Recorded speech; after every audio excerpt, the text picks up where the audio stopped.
Hello, students. Welcome back to part 2 of prelims analysis of year 2024. जो हम question paper analyse कर रहे थे 2024 का जो प्रीलिम्स है यूपीएससी का, उसका आज हम पार्ट 2 शुरू कर देंगे. And in our previous video we completed till question number 25. हमने क्वेश्चन नंबर जो 25 है उनको अच्छे से समझ लिया था, उनका डिटेल्ड एक्सप्लेनेशन देख लिया था. ये देखिए. So let's begin with question number 26.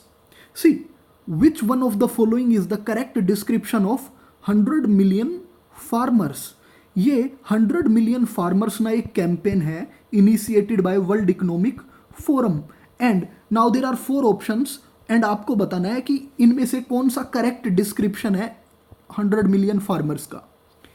It is a platform for accelerating the transition towards food and water systems that are net zero carbon, nature positive and that aims to increase farmer resilience.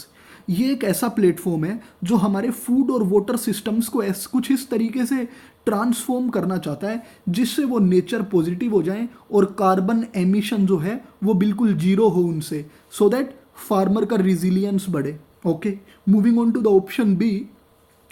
It is an international alliance and a network of individuals and farming organizations interested in supporting and strengthening the development of the organic animal husbandry. ये एक international alliance है और ऐसे individuals का, ऐसे farming organisations का एक network है जिनका ऑब्जेक्टिव है कि ऑर्गेनिक एनिमल हस्बेंड्री को स्ट्रेंथन किया जाए. Okay, C option is it is digital platform fully integrated with service providers and built on blockchain that lets buyers, sellers and third parties trade fertilizers quickly and securely. ये एक digital platform है जहां कुछ buyers, sellers और third parties आते हैं और blockchain technology के थ्रू ना वो फर्टिलाइजर्स में ट्रेड करते हैं बिल्कुल सिक्योर तरीके से. And D option is it is a platform with the mission of encouraging the farmers to farmer producer organizations और agribusiness consortiums. ये एक ऐसा प्लेटफॉर्म है जिसका मिशन है कि फार्मर्स को एनकरेज किया जाए कि वो फार्मर प्रोडक्ट ऑर्गेनाइजेशंस को और एग्री बिजनेस कंसल्टियम्स की जो फॉर्मेशन है उसको एनकरेज करें ताकि एक ग्लोबल ओपन मार्केट आ सके फार्मर्स के लिए जहां वो अपना प्रोडक्ट बेच सकें.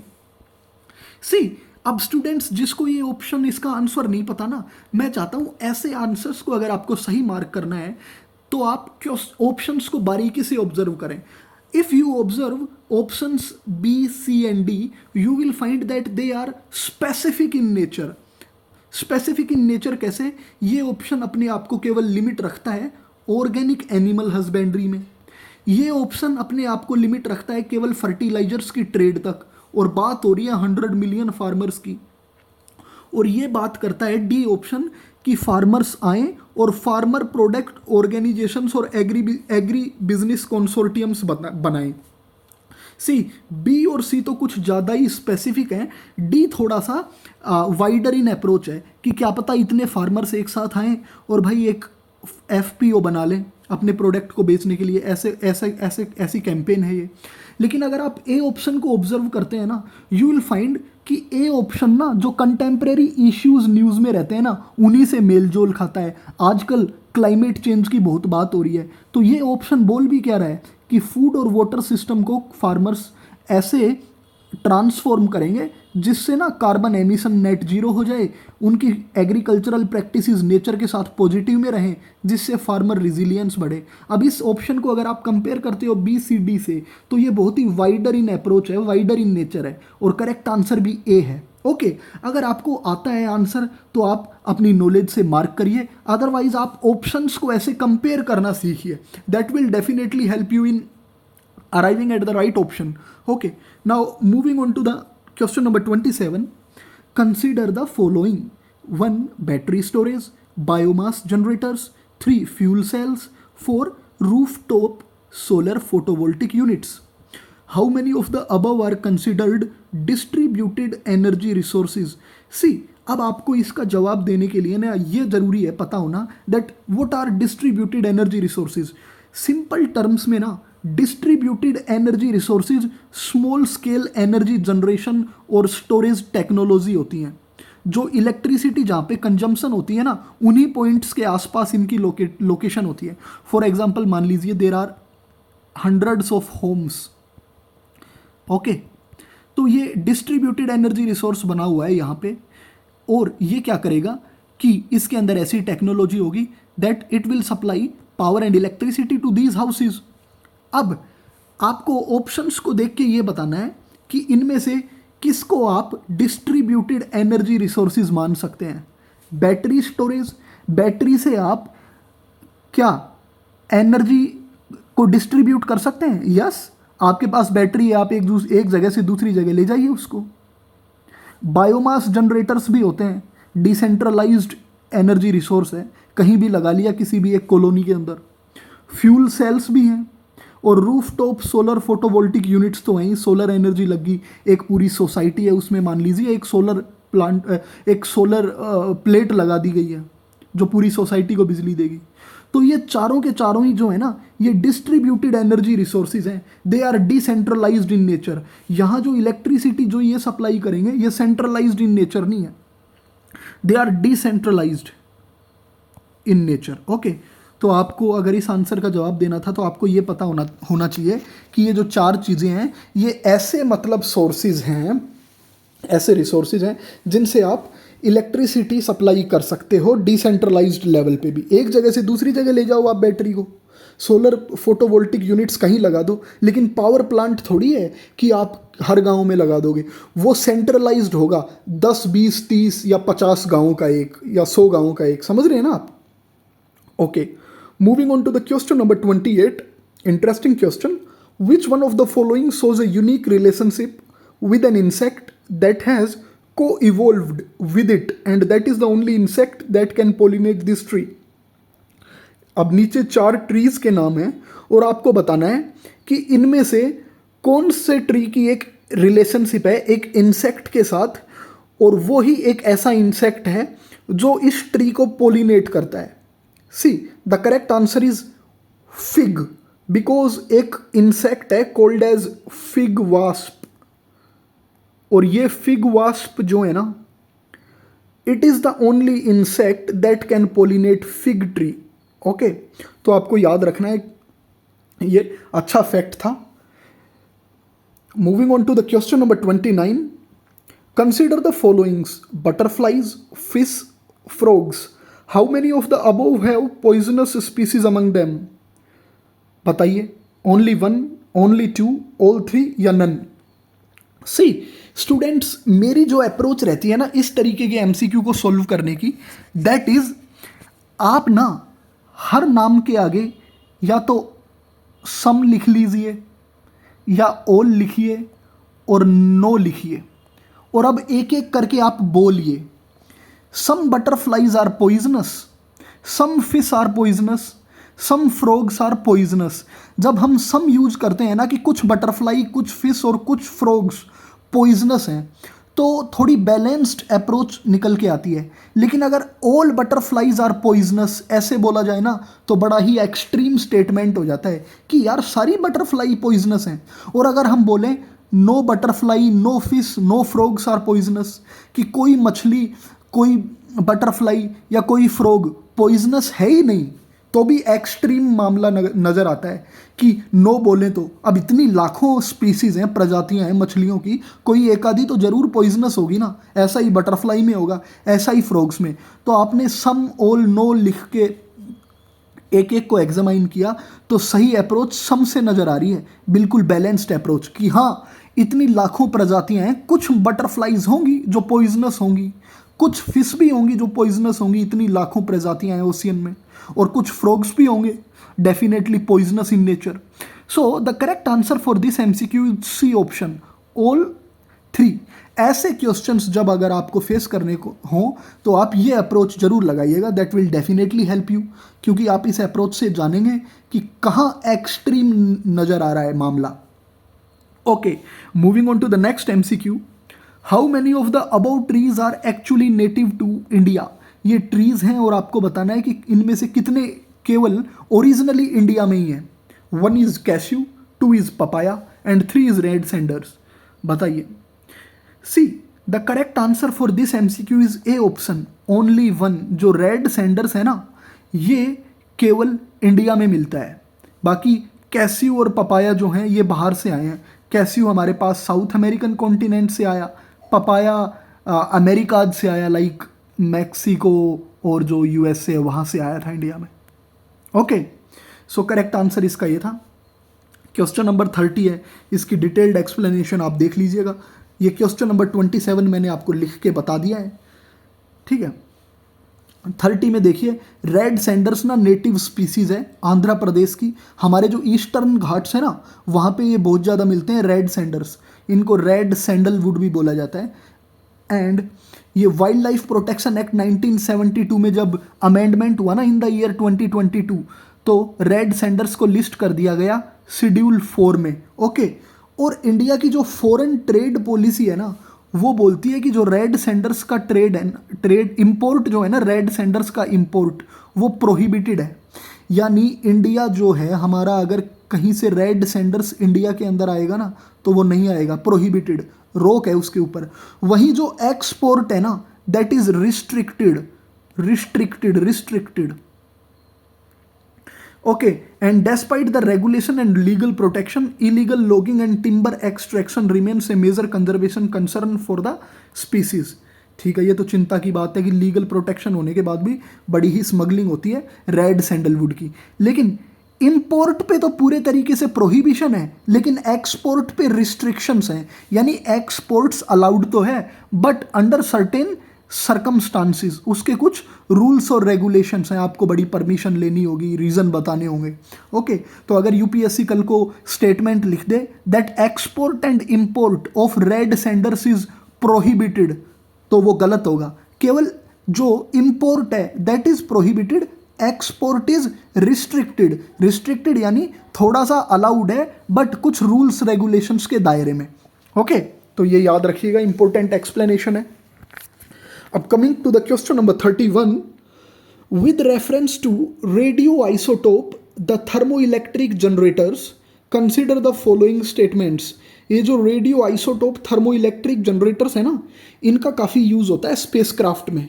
अब आपको बताना है इनको लेके कौन सा स्टेटमेंट ठीक है। RTGs are miniature fusion reactors. RTGs are used for powering the on board system of spacecrafts. देखिए, सेकंड ऑप्शन बड़ा ही जनरल सा ऑप्शन है। उसने सिंपल ये बोला है कि रेडियो आइसोटोप थर्मोइलेक्ट्रिक जनरेटर्स का यूज होता है ऑन बोर्ड जो स्पेसक्राफ्ट के सिस्टम होते हैं उनमें। तो अगर आप सोचें ना, तो आपको लगेगा हाँ, जनरेटर कुछ इलेक्ट्रिसिटी पावर से रिलेटेड है और वो स्पेसक्राफ्ट को पावर करता होगा। सेकंड ऑप्शन में क्या है कि गलती करने के चांसेस, जो यूपीएससी ट्रिक चलती है, वो कम चांसेस हैं। लेकिन अगर वन ऑप्शन में है ना, वो अगर चालाकी करता है तो यहाँ करता है, वो फ्यूजन की जगह फिजन लिख देगा। यहाँ there has to be fusion, यहाँ फ्यूजन होना चाहिए, उसने लिखा फिजन। सो फर्स्ट गलत हो गया, सेकंड करेक्ट है। अब जहाँ फर्स्ट है दैट गेट्स एलिमिनेटेड और आपका टाइम बच गया। Even you didn't read third statement. वैसे पढ़ लेते हैं। RTGs can use plutonium 238 which is a by product of weapons development. RTG plutonium 238 को यूज़ करता है, जो एक बाई प्रोडक्ट है वेपन डेवलपमेंट का। तो बी ऑप्शन ये भी ठीक था। ठीक है, ये डिफिकल्ट MCQ था, क्या पता वो प्लूटोनियम 238 की जगह 236 कर दे, कुछ भी कर दे गलती करवाने के लिए। लेकिन सेकंड स्टेटमेंट ने हमें ये समझाया, बड़ा ही जनरल सा है, थोड़ा सा ऑप्शंस एलिमिनेट करने में भी आसानी हो जाती है। जैसे अगर सेकंड करेक्ट पता था तो सी कम से कम एलिमिनेट कर लेते हम लोग। ओके, तो ऑप्शंस को भी बड़ी ही बारीकी से पढ़िए आप, अप्रोच लगा के कि कहाँ मतलब जनरल सी बात हो रही है, कौन सा थोड़ा एक्सट्रीम नज़र आ रहा है option. Now moving on to the explanation of these RTGs। ये जो RTGs होते हैं ना, रेडियो आइसोटोप थर्मोइलेक्ट्रिक जनरेटर्स, ये इलेक्ट्रिसिटी जनरेट करते हैं। कैसे करते हैं? हीट के जरिए। ये हीट आती कहाँ से है? रेडियो एक्टिव मटीरियल्स से। ओके, और ये मोस्ट कॉमनली यूज़ होते हैं स्पेस मिशंस में, जहाँ पे सोलर पावर तो इम्प्रैक्टिकल है, वहाँ पे सोलर पावर का यूज़ नहीं हो सकता स्पेस मिशन में। तो ये क्या है? Radio isotope thermoelectric generators spacecraft को पावर सप्लाई करते हैं। Coming to the question number 32, statement based question. Statement 1, giant stars live much longer than dwarf stars. जो giant stars होते हैं बड़े बड़े, वो dwarf star से ज़्यादा उनका टाइम पीरियड होता है. And second is compared to dwarf stars, giant stars have a greater role of nuclear reactions. अब आपको इस क्वेश्चन के अंदर ये बताना है दैट कि कौन कौन सा स्टेटमेंट करेक्ट है, एज वेल एज क्या सेकंड स्टेटमेंट फर्स्ट स्टेटमेंट को एक्सप्लेन करता है करेक्टली. तो बताइए क्या करेक्ट होगा इन 4 ऑप्शंस में से.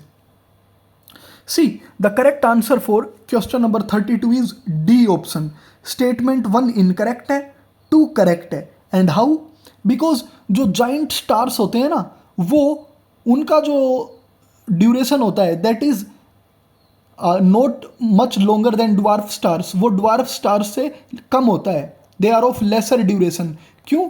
क्योंकि ये जाइंट स्टार्स होते हैं तो इनको ये ज़्यादा फ्यूल कंज्यूम कर लेते हैं, है ना. तो ये जल्दी क्या हो जाते हैं, लुप्त हो जाते हैं. And second statement is correct कि जो ड्वार्फ स्टार से अगर कंपेयर करें तो जाइंट स्टार का जो न्यूक्लियर रिएक्शन रेट है वो ज़्यादा है. और यही कारण है कि इनका न्यूक्लियर रिएक्शन रेट ज़्यादा है ना, इसीलिए ये कम जिएंगे, ज़्यादा नहीं कम. तो अब आप याद रख लीजिए कि यूपीएससी देखिए यहाँ भी दोनों स्टेटमेंट में क्या कर रहा है. उसने ये स्टेटमेंट बिल्कुल सेकंड दे दी. ये इसकी सही एक्सप्लेनेशन होती जब वो लिखता giant stars live shorter than dwarf stars, लेकिन उसने लॉन्गर कर दिया. अब याद रखेंगे कि वो शॉर्टर की जगह लॉन्गर कर देता है, ऐसे है ना. ये चीज़ें रिपीट हो जाती हैं कई बार. Coming to the question number 33, which one of the following is synthesized in human body that dilates blood vessels and increases blood flow. ये अगेन केमिस्ट्री का सवाल है और मेडिकल में बहुत यूज होगा. मेडिकल के स्टूडेंट्स को तो आना चाहिए ये सवाल. सी 33 का जो राइट आंसर है that is A option. Nitric oxide जो होती है ना, वो हमारे ब्लड फ्लो को क्या है, इंक्रीज कर देती है. और जो हमारे ब्लड वेसल्स होते हैं ना, खून की कोशिकाएं, उनके अंदर बहाव बढ़ा देती है ब्लड का. तो आप याद रखेंगे ये फैक्ट. ये थोड़ा अजीब सा क्वेश्चन था, यूपीएससी आमतौर पे पूछता नहीं है. एसएससी में और वहाँ आते हैं ऐसे question, but you can never trust UPSC, वो क्या पूछ ले. Okay, so question number 34, consider the following activities.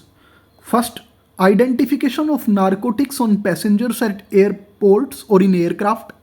Second, monitoring of precipitation. Third, tracking the migration of animals. In how many of the above activities can the radars be used? आप जो above activities हैं इनमें से किस किस में radars का use कर सकते हैं, बताइए.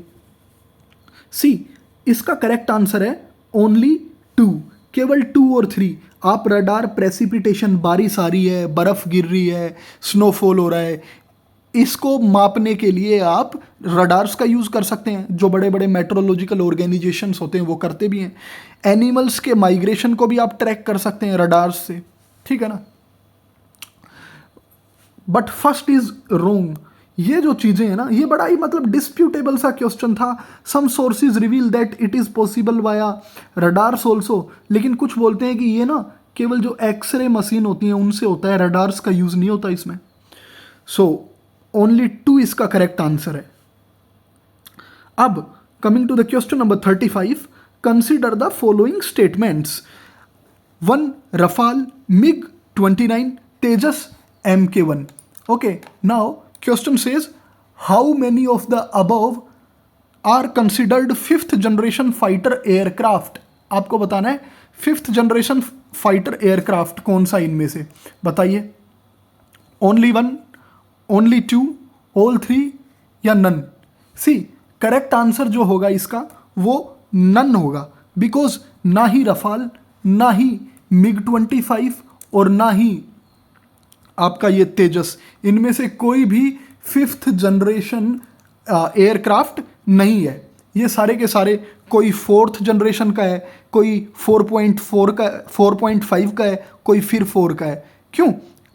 बिकॉज ये जो इनकी जनरेशन्स क्लासीफाई होती है ना एयरक्राफ्ट की, वो इनकी कैपेबिलिटीज़ और टेक्नोलॉजिकल एडवांसमेंट पे होती हैं, टेक्नोलॉजिकल एडवांसमेंट पे, ठीक है ना. कि इनकी प्रोवेस क्या है। Their technological prowess determines their generation. थोड़ा और एडवांस फीचर होंगे वो नेक्स्ट जनरेशन में आ जाएगा। फॉर एग्जांपल इंटरनेट की तरह देखिए ना, आपका 4G 3G से तेज चलता है, अब 5G या 4G से तेज चलता है। ओके, तो आप कुछ इस तरीके से देखिए, बट ये फैक्ट आपको याद रखना था, डेली ये न्यूज़ में रहते ही हैं। तो यूपीएससी ने बना दिया सवाल, 5th जनरेशन के ऊपर पूछ लिया आपसे। अब कमिंग टू द, ये देखिए 32 क्वेश्चन की मैंने एक्सप्लेनेशन दे दी है। यहाँ पे ये जो है आप देख लीजिएगा, इसको मैंने सॉल्व करवा दिया। अब 36 क्वेश्चन देखते हैं। In which of the following are hydrogels used. इनमें से किस में हाइड्रोजेल्स का यूज होता है। Controlled drug delivery in patients, mobile air conditioning patients, preparation of lubricants. तो बताइए, अब जो करेक्ट आंसर है ना क्वेश्चन नंबर 36 का, that is A only, one only. ये हाइड्रोजेल्स ना ड्रग डिलीवरी के काम आते हैं कि बिल्कुल प्रिसाइज तरीके से कोई सर्जरी चल रही है, कोई ऑपरेशन हो रहा है, तो कंट्रोल्ड तरीके से पेशेंट के अंदर कैसे ड्रग को डिलीवर किया जाए। इन दोनों के अंदर इसका कोई यूज़ नहीं है। एज वेल एज एग्रीकल्चर में भी यूज़ होता है इनका। ये जो हाइड्रोजेल्स होते हैं ना, दे एनहेंस, क्या करते हैं, एनहेंस सोयल फर्टिलिटी। ये सोयल की फर्टिलिटी को एनहेंस करते हैं, तो एग्रीकल्चर की सोयल के लिए काफ़ी अच्छे होते हैं। ये फैक्ट भी याद रखिएगा ड्रग डिलीवरी के साथ साथ। ओके, तो आइए इसकी एक्सप्लेनेशन देखते हैं। ये देखिए, हाइड्रोजेल्स ना एक ट्रांसफॉर्मेटिव टेक्नोलॉजी है, एग्रीकल्चर में यूज़ होता है इसका, क्रॉप रिजिलियंस के लिए, वाटर यूज़ इफिशियंसी में काम आते हैं, सस्टेनेबल फार्मिंग प्रैक्टिसेस में भी इनका बहुत ही ज़्यादा यूज़ है। Okay, so these are very good for those areas which face water scarcity. यानी कि जिन एरियाज में यानी अनप्रिडिक्टेबल रेनफॉल पैटर्न है, बारिश नहीं हो रही है, वहाँ आप हाइड्रोजेल्स का यूज़ करके सोइल की फर्टिलिटी बढ़ा दो, तो फार्मर्स का क्या होगा, उनकी प्रोडक्टिविटी आउटपुट बढ़ जाएगा। ओके, तो आप सारा पढ़ लीजिएगा। ये देखिए, improving soil moisture retention, nutrients बढ़ाता है, ये सारी बातें हैं। सोइल इरोजन मिनिमाइज करता है। कल स्टेटमेंट अगर पूछ ले, hydrogels help in minimising soil erosion, तो दैट इज ट्रू, करेक्ट। तो आप सारी एक्सप्लेनेशन पढ़ लीजिएगा यहाँ। Coming to the question number 37, which one of the following is the exhaust pipe emission from fuel cell electric vehicles powered by hydrogen. बिल्कुल easy question था। आजकल ना हाइड्रोजन पावर्ड टेक्नोलॉजी बहुत ज़्यादा न्यूज़ में रहती है because of its eco friendly nature. और अगर कोई चीज़ इको फ्रेंडली है ना, तो ये डी काफ़ी न्यूज़ में था, वो वाटर वेपर एमिट करता है, ठीक है ना। तो आपको याद रखना है डी, जो फ्यूल सेल इलेक्ट्रिक व्हीकल्स हैं, they emit water vapour. Coming to the question number 38, recently the term pumped storage hydropower is actually and appropriately discussed in context of which one of the following। अब यहाँ ना इसका पूछा हुआ है कि ये पंप्ड स्टोरेज हाइड्रो पावर से, अब आप देखिए यानी पानी से बनने वाली शक्ति, पानी से बनने वाली ऊर्जा, उसका जिक्र है। तो वो किस लिए है, irrigation of terraced crop fields, lift irrigation of cereal crops, long duration energy storage, rain water harvesting system. See, अब अगर आप इन चारों ऑप्शंस को, जैसे मैंने आपको बताया ऊपर भी जब 100 मिलियन फार्मर वाला जो क्वेश्चन है सॉल्व करवाया, आप ऐसा ऑप्शन निकालिए जो थोड़ा जनरल हो, स्पेसिफिक ना हो। अब पंप्ड स्टोरेज हाइड्रो पावर जो है ये क्रॉप फील्ड्स को इरिगेट करती है, टेरेस्ड क्रॉप फील्ड, जो सीढ़ीदार खेती होती है ना, सीढ़ी नुमा खेती बोलते हैं माउंटेन्स के अंदर, ये वहाँ काम आती है। तो देखिए ये केवल अपने, ये ऑप्शन अपने आप को कन्फाइन करता है केवल टेरेस्ड क्रॉप फील्ड तक। सेकंड ऑप्शन कन्फाइन करता है केवल सीरियल क्रॉप्स में ही यूज होगा इसका। अब सी और डी को देखें आप, लॉन्ग ड्यूरेशन एनर्जी स्टोरेज और रेन वाटर हार्वेस्टिंग सिस्टम। तो अगर आप देखें तो रेन वाटर हार्वेस्टिंग सिस्टम जो है ना, ये तो रेन वाटर को हार्वेस्ट करके उसका यूज होगा, ठीक है, इसका पावर से क्या लेना देना। लेकिन यहां लिखा हुआ है pumped storage hydro power, pump के अंदर आप स्टोर कर रहे हो हाइड्रो पावर को। किस लिए स्टोर करके रखते हैं हम पावर को, ताकि हम उसे बाद में यूज कर लें। और ये सी ऑप्शन क्या है, लॉन्ग ड्यूरेशन एनर्जी स्टोरेज, आप लंबे समय तक उसको स्टोर करके रख लेते हो। अगर आपको आता भी नहीं है ना, तो भी आप अगर सही तरीके से लॉजिकल हैं, अगर आपके पास लॉजिक और कॉमन सेंस है, तो भी कई बार ऑप्शंस से आप आंसर निकाल लेते हैं। Now coming to the question number 39, membrane bioreactors are often discussed in context of, ठीक है, इजी क्वेश्चन नहीं था। मेम्ब्रेन बायोरिएक्टर्स का क्या काम है? Assisted reproductive technology, drug delivery nano technology, vaccine production technology and waste water treatment technology. अब अगर, ठीक है, अगर आप ए बी सी ऑप्शन को देखें ना, तो तीनों ऑप्शन मेडिकल फील्ड की बात कर रहे हैं। रिप्रोडक्टिव, ड्रग डिलीवरी, हॉस्पिटल से जुड़ा हुआ काम आ गया, वैक्सीन प्रोडक्शन। लेकिन फोर्थ ऑप्शन अगर आप देखें जो तीनों ऑप्शन से अलग है, that is waste water treatment technology. ये वेस्ट वाटर क्लाइमेट चेंज का आ गया। तीन ऑप्शन कहीं ना कहीं एक जैसी बातें कर रहे हैं कि इनका तो डॉक्टर्स जो मेडिकल फील्ड है वहीं वहीं यूज होगा। लेकिन फोर्थ ऑप्शन को अगर आप देखते हैं ना, वेस्ट वाटर ट्रीटमेंट टेक्नोलॉजी है मेम्ब्रेन बायोरिएक्टर। तो आप फिर देखिए कॉमन सेंस से आंसर निकल रहा है। ऑप्शंस हेल्प कर रहे हैं। ये चीज़ें कई बार आप अखबार में नहीं रीड कर पाते, कई बार इधर उधर बुक्स में भी मेंशन नहीं होती, but the right strategy to identify the correct answer is with the help of options. देखिए यहाँ तीनों के तीनों जो ऑप्शंस थे वो केवल मेडिकल फील्ड की बात कर रहे थे, reproduction, drug, vaccine. Fourth option देखिए वेस्ट वाटर ट्रीटमेंट टेक्नोलॉजी है और यही करेक्ट आंसर है। अब इसकी एक्सप्लेनेशन भी देखते हैं हम। ये जो मेम्ब्रेन बायोरिएक्टर है, ये एक प्रोसेस है जो कंबाइन करती है बायोलॉजिकल ट्रीटमेंट, एरोबिक और अनएरोबिक दोनों तरीके से करती है। एरोबिक मतलब ऑक्सीजन का प्रेजेंट होना एंड अनएरोबिक मतलब ऑक्सीजन का ना होना। ये मेम्ब्रेन टेक्नोलॉजी से वेस्ट वाटर को ट्रीट कर देती है, ठीक है ना। तो आप ये सारी चीज़ें याद रखेंगे, ठीक है ना। तो आप इस सारी एक्सप्लेनेशन को पढ़ लीजिएगा, एज वेल एज मैंने आपको जो ऊपर पंप्ड स्टोरेज हाइड्रो पावर बताया ऑप्शंस को देख के कि वो हाइड्रो इलेक्ट्रिक एनर्जी स्टोरेज है, ठीक है ना। ये क्या काम आता है, it can store power and release it when needed. तो ये सारी चीज़ें आप मैंने एक्सप्लेनेशन में दे दी हैं, आप यहाँ से पढ़िएगा, ठीक है। अब coming on question number 40, with reference to the Indian economy, economics का क्वेश्चन है। Collateral borrowing and lending obligations are instruments of. अब देखिए जिसको ये नहीं पता होगा ना कोलेट्रल बोरोइंग और लैंडिंग ओब्लिगेशन क्या है, उसको पता ही नहीं लग पाएगा ये क्या आंसर होगा। सी करेक्ट आंसर इसका है मनी मार्केट। ये जो कोलेट्रल बोरोइंग एंड लैंडिंग ओब्लिगेशंस है ना, ये एक मनी मार्केट है, एक ऐसा फाइनेंशियल इंस्ट्रूमेंट है जो ना क्या करता है, जैसे दो बैंक हैं, bank A and bank B. Now bank A के पास है surplus capital and bank B requires capital for its financial transaction. इसको पैसे की ज़रूरत है फॉर शॉर्टर ड्यूरेशन। तो ये क्या करेगा, बैंक बी और बैंक ए एक एग्रीमेंट साइन कर लेंगे। बैंक बी बोलेगा मुझे कुछ पैसा चाहिए, ओके मान लीजिए 100 करोड़ रुपए चाहिए इसको फॉर 15 डेज। तो बैंक ए दे देगा एक एग्रीमेंट के साथ।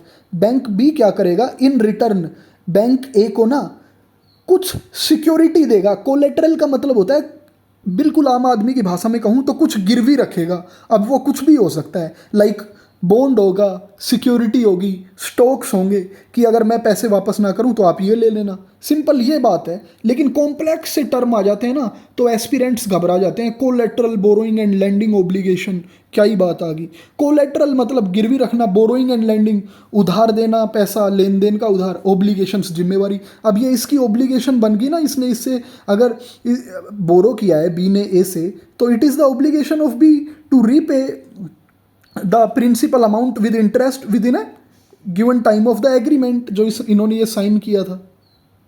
तो ये आपका CBLO है, बिल्कुल सिंपलर टर्म्स में। इंडिया के अंदर इट इज़ मतलब it is a legal practice, इसे RBI भी अलाउ करता है, ठीक है ना। तो आप याद रखेंगे इसको तो आप याद रख ही लीजिए, ये तो बिल्कुल बेसिक है, दोबारा भी रिपीट हो सकते हैं दूसरी लैंग्वेज में। And coming on to the question number 41, अब ये सोशल इश्यूज का क्वेश्चन है। Total fertility rate in an economy is defined as. अब आपसे पूछा हुआ है टोटल फर्टिलिटी रेट क्या है, the number of children born per 1000 people in the population in a year. अब एक साल में हर 1000 की जनसंख्या पे जितने बच्चे जन्म लेते हैं वो टोटल फर्टिलिटी रेट है। B the number of children born to a couple in their lifetime in a given population. C the birth rate minus death rate. Birth rate और डेथ रेट को अगर उनको minus कर लें, gap देख लें उनका कि क्या है, वो टोटल फर्टिलिटी रेट है। और D the average number of live births a women would have by the end of her child bearing age. जब तक एक जो वुमन है, फीमेल है, वो बच्चे पैदा कर सकती है एक पर्टिकुलर एज तक, वो उस एज तक एवरेज नंबर ऑफ कितने बच्चे पैदा कर लेती है, that is total fertility rate. ठीक है ना। तो डी ऑप्शन एक बिल्कुल सही आंसर है, rest above options are wrong. अब coming on to the question number 42, consider the following statements. In India, non-banking financial companies can access the liquidity adjustment facility window of the reserve bank of India. India के अंदर जो non banking financial companies हैं ये access करती हैं जो liquidity adjustment facility है RBI की। अब आरबीआई की ये लिक्विडिटी एडजस्टमेंट फैसिलिटी, अब कॉम्प्लेक्स नाम से घबराइए मत, ये सिंपली एक तरीका है, एक ऐसी फैसिलिटी है आरबीआई की जिसमें आरबीआई जिन बैंक्स को पैसे की ज़रूरत होती है ना, मान लीजिए किसी बैंक को इमरजेंसी में पैसे की ज़रूरत है 48 घंटे के लिए या 3 दिन के लिए, तो उसको आरबीआई शॉर्टर टर्म के लिए पैसा दे देता है। That is what liquidity adjustment facilities, कि आपके पास पैसा नहीं है, लिक्विडिटी नहीं है, मैं दे दूंगा। तो क्या एनबीएफसीज को आरबीआई से पैसा मिल सकता है लिक्विडिटी एडजस्टमेंट फैसिलिटी से? एंड बी, इंडिया के अंदर foreign institutional investors government securities खरीद सकते हैं। And C option is in India stock exchanges can offer separate trading platforms for debts. India के अंदर जो स्टॉक एक्सचेंजेस हैं वो एक अलग प्लेटफॉर्म दे सकते हैं ट्रेड का, अगर किसी को डेट चाहिए तो करेक्ट आंसर बताइए इसके लिए क्या होगा? C the correct answer for 42 question is C option 1, 2, 3, तीनों के तीनों ठीक है।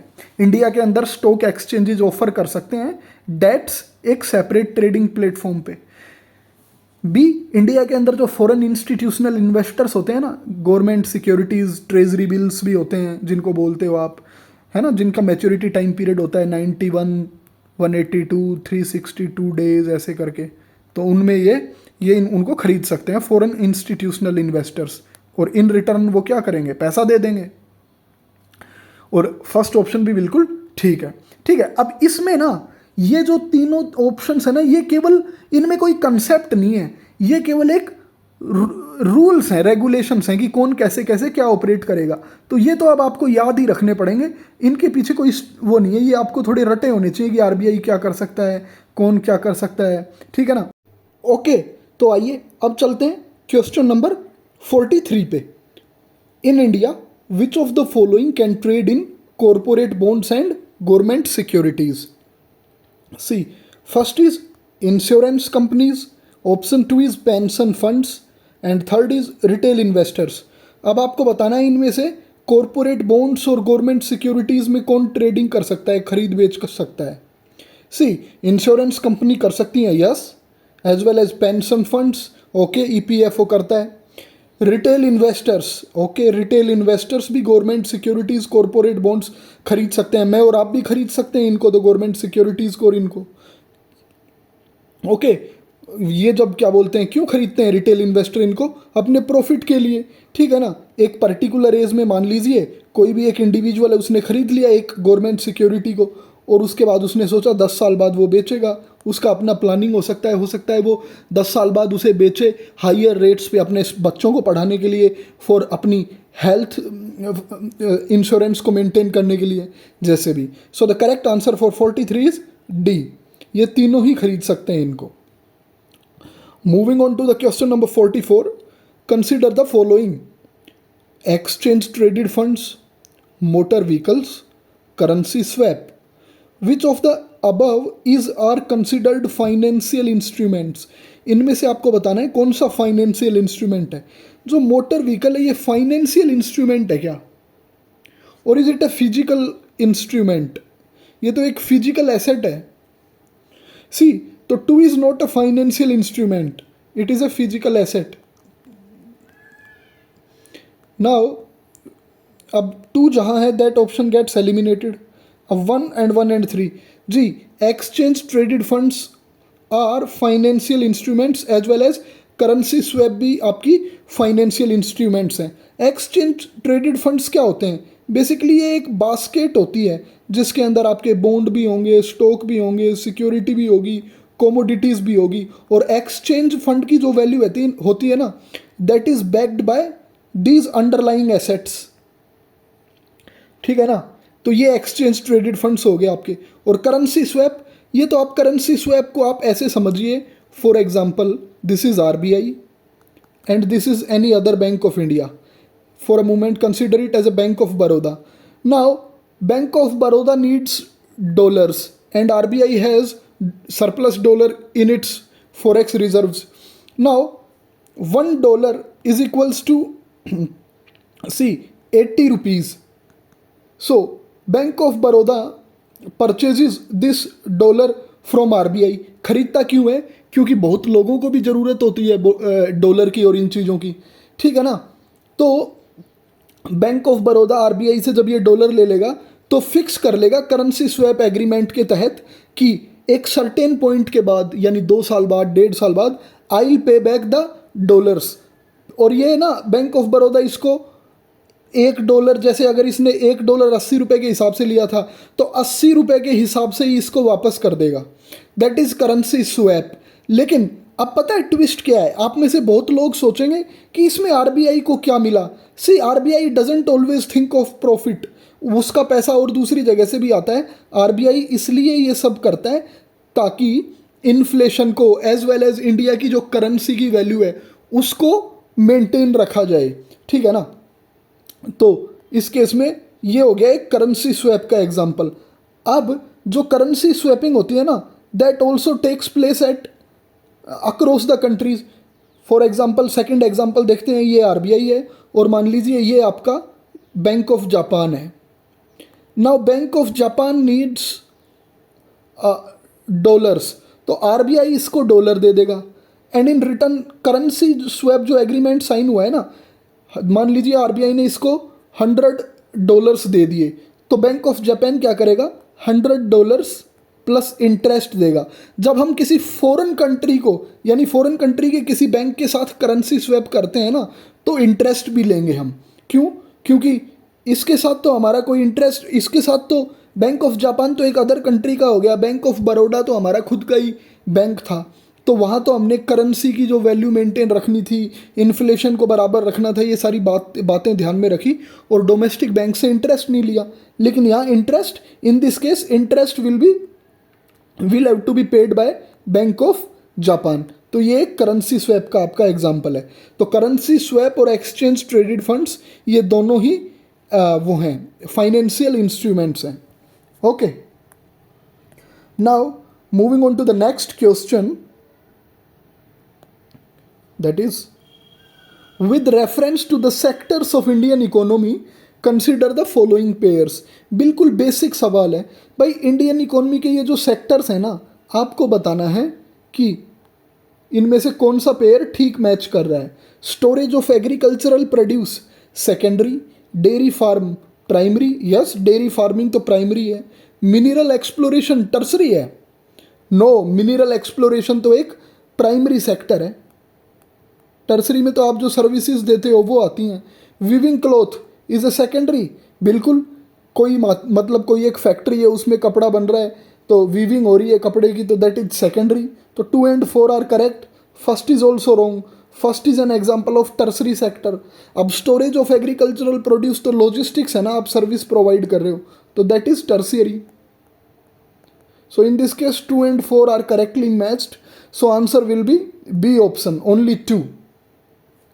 Okay, coming to the question number 46, consider the following materials: agricultural residues, corn grain, wastewater treatment sludge, wood meal waste. Which of the above can be used as feedstock for producing sustainable aviation fuel?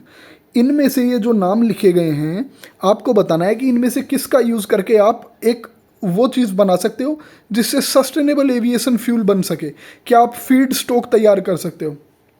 C the correct answer for this is C option 1 2 3 4। ये चारों agricultural residues है, जो आपका agriculture आपके खेत में फसल निकालते हैं उसके बाद कुछ बच जाता है, दैट रेजिड्यू। कॉर्न ग्रेन, जो वेस्ट वाटर ट्रीटमेंट स्लज है, इसका भी यूज हो सकता है। वुड मील वेस्ट, जिसको बोलते हैं ना, वुड मील वेस्ट हो गया लकड़ी का बुरादा, इन सब से आप ऐसा फीड स्टॉक बना सकते हो जिसका यूज होता है सस्टेनेबल एविएशन फ्यूल में। अब एक्सप्लेनेशन में देखते हैं सस्टेनेबल एविएशन फ्यूल क्या है। सी, सस्टेनेबल एविएशन फ्यूल एक बायोफ्यूल है, बहुत ही इको फ्रेंडली है। जो एयरलाइंस एयरक्राफ्ट होते हैं ना, हवाई जहाज हमारे, उनमें एक ये फ्यूल की तरह काम आता है।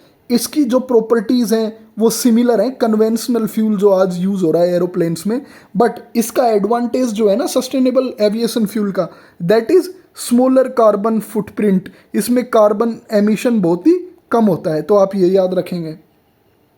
ओके, ये देखिए सारी बातें हैं इसकी कि सस्टेनेबल एविएशन फ्यूल रिड्यूस करता है एमिशंस को कंपेयर टू कन्वेंशनल फ्यूल्स, है ना। और ये और भी एग्जांपल्स हैं कि corn grain, oil seeds, algae, agricultural residue, wood meal waste, dedicated energy crops, और इन सब से आपका आप सस्टेनेबल एविएशन फ्यूल बना सकते हो। और जो क्वेश्चन जो यूपीएससी ने फ्रेम किया है ना, ये ऑप्शंस आप ये देखिए, ये सारे यहीं से उठ के आए हैं। ये यूएस एनर्जी एक वेबसाइट है, यूनाइटेड स्टेट्स एनर्जी करके, वहाँ से मैंने पिक किया है ये इन्फॉर्मेशन। ओके, तो इससे पता लगता है यूपीएससी कहाँ कहाँ नज़र बना के रखता है when it formulates MCQs. Moving ahead, see, 47 question says, with reference to physical capital in India, in Indian economy, consider the following pairs. On the one side of the table there are numerous items, and on the other side categories mentioned. First is farmer's plow, category working capital. Second is computer, fixed capital. Third is yarn used by the weaver, fixed capital. And four, petrol, working capital. See, you have to tell how many of the above pairs are correctly matched. See, the answer is B. Only 2 options are correctly matched.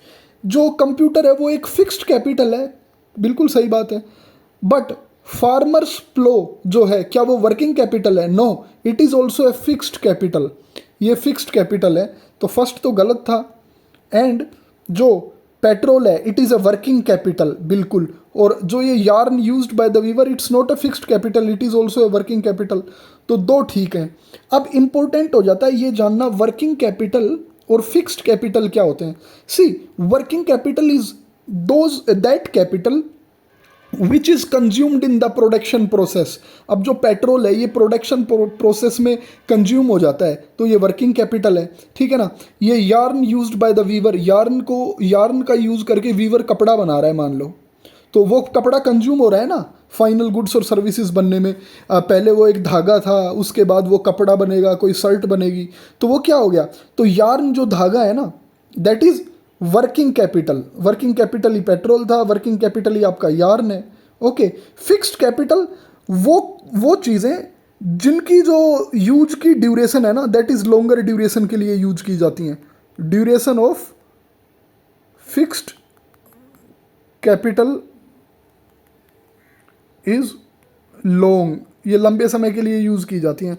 जैसे computer हो गया, कोई machine होगी, जैसे farmers का जो प्लो होता है, हल होता है उनका, वो एक क्या है? वो एक फिक्स्ड कैपिटल है, वो लंबे समय के लिए चलता है। ओके, तो आप समझ गए होंगे। देख लिए इस MCQ से अब हमने हमारे बेसिक्स भी क्लियर कर लिए हैं। Moving on to the next MCQ, question number 48, which one of the following words phrases is most appropriately used to denote an interoperable network of 3D virtual worlds that can be accessed simultaneously by millions of users who can exert property rights over virtual items? A option, big data analytics. B, cryptography. C, metaverse. और D, virtual matrix. C, correct answer है metaverse. Metaverse, ये आपने ना अपने computer के game की knowledge होगी या जिनको सॉफ्टवेयर की नॉलेज होगी, ये तो उससे भी आप ये MCQ सॉल्व कर सकते थे। भाई मेटावर्स एक ऐसा नेटवर्क है ना जहाँ पे मैं और आप बिल्कुल जो दूरी है ना, डिस्टेंस है, वहाँ से भी इस तरीके से इंटरेक्ट कर सकते हैं 3D फॉर्म में, और साइमल्टेनियसली हम हमारे काम भी कर सकते हैं, और ऐसा मिलियंस ऑफ यूजर्स कर सकते हैं। ओके, तो करेक्ट आंसर था इसका मेटावर्स। ये टेक्नोलॉजी काफ़ी न्यूज़ में भी रही, इवन जो टीवी पे एपिसोड आता है ना शार्क टैंक, उसके ऊपर भी काफ़ी लोग इस टेक्नोलॉजी की बात करते हुए दिखे थे, but that is a different thing. देखिए now question number 49 says with reference to the rules imposed by the RBI while treating foreign banks, consider the following statements. First is there is no minimum capital requirement for wholly owned banking subsidiaries in India. अब India के अंदर जो banking subsidiaries हैं, जो मतलब कोई विदेशी bank है और भारत में आके जिसने अपनी ब्रांच खोली है, क्या उसको मिनिमम कैपिटल रिक्वायरमेंट की ज़रूरत नहीं है? अपने आप में ये एक्सट्रीम स्टेटमेंट नहीं लग रहा? There is no minimum capital requirement for wholly owned banking subsidiaries in India. And second देखते हैं, for wholly owned banking subsidiaries in India at least 50% of the board members should be Indian nationals. अब देखिए, जो Holi owned banking subsidiaries हैं, क्या उनमें से at least 50% जो हैं वो इंडियन नेशनल्स होने चाहिए? 50%। See both the statements are wrong. बिल्कुल मिनिमम कैपिटल रिक्वायरमेंट होती है बैंकिंग सब्सिडरीज को इंडिया में, एज वेल एज 50% नहीं है, it is lesser than that.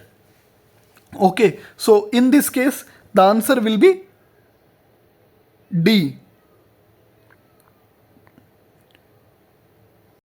Okay, so now moving on to the question number 50. With reference to corporate social responsibility rules in India, consider the following statements. देखिए corporate social responsibility पे सवाल आ गया। CSR rules specify that expenditures that benefit the company directly or its employees will not be considered as CSR activities. यानी CSR rules ये specify करते हैं कि अगर कोई कंपनी इस तरीके से खर्चा करेगी अपने कॉरपोरेट सोशल रिस्पॉन्सिबिलिटी फंड में से जो कंपनी को ही डायरेक्टली फ़ायदा दे रहा है या कंपनी के एम्प्लॉयज़ को ही डायरेक्टली फ़ायदा दे रहा है, तो उसे CSR एक्टिविटी काउंट नहीं किया जाएगा। ओके, सो मार्क करिए, आप अपना आंसर बताइए ये सही है या नहीं। And second statement says CSR rules do not specify minimum spending on CSR activities. And आपको बताना है which of the statements given above is are correct. बताइए। See the correct answer for this question is A option, one only correct.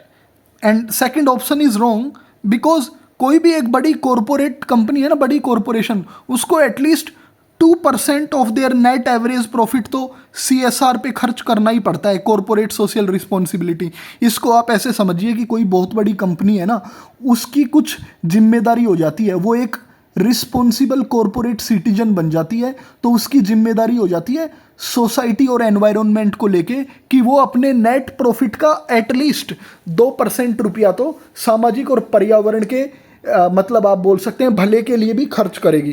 तो 2% तो minimum है, बाकी उससे ज़्यादा करना चाहे that depends upon the owners और CEOs of the company, but minimum requirement है। तो ये तो बिल्कुल एक्सट्रीम ऑप्शन था, सो 2 इज एलिमिनेटेड। अब 1 ऑप्शन बिल्कुल सही बोलता है। भाई वो कॉरपोरेट सोशल रिस्पॉन्सिबिलिटी क्या हुई जिसमें खर्चा ही कुछ इस तरीके से किया जा रहा है जो कंपनी का ही फ़ायदा कर देगा या एम्प्लॉयज़ का फ़ायदा, तो सही बात है, उसको कंसीडर नहीं किया जाएगा CSR activity. So 1 is correct. So students, आज का जो वीडियो है इसे हम बस यहीं तक ख़त्म करेंगे। यहीं पे 50 क्वेश्चंस कर लिए हैं हमने 2024 प्रीलिम्स पेपर के। एंड अब जो पार्ट 3 आएगा वीडियो का, उसमें हम 51 क्वेश्चन नंबर से लेके क्वेश्चन नंबर 75 तक अटैम्प्ट करेंगे। ओके, तो आप अपने कंसेप्ट्स क्लियर कर लीजिए। MCQs बहुत ही अच्छा सोर्स हैं आपका जो नॉलेज बेस है उसको एनहेंस करने का, एज वेल एज आपको पैटर्न पता चलता है, एक्सट्रीम वर्ड्स पता चलते हैं, मेन थीम्स और टॉपिक्स पता चलते हैं कि कैसे सोल्व करना होता है, क्या अप्रोच होनी चाहिए UPSC के जब प्रीलिम्स में जब आप बैठो तो ओके, तो आप वीडियो को लाइक करिए, शेयर करिए, सब्सक्राइब करिए and have a good day. Thank you friends.